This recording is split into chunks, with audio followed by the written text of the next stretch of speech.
What is up guys, Tanner this side. In this video, I'm going to show you how to change the font of the entire Google Slides.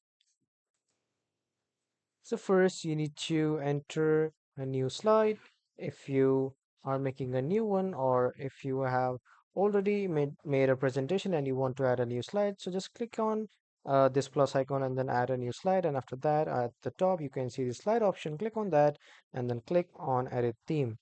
After clicking on edit theme, here you can see all the layouts that you can choose from. And after that, let's say I am choosing this. So I'll just choose this and then I will just edit it from here. And after editing, when I am done, after choosing, let's say you like this layout, again click on sides and then click on apply layout. And from here, you can apply the type of layout that you want. When I choose this one, as you can see, the layout has been applied. And after that, let's say I am writing this text of hello and I want to change the font.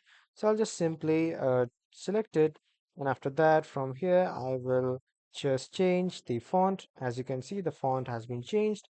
This is how you can change or customize the whole slide. It was all for this video, everyone. Thank you for watching.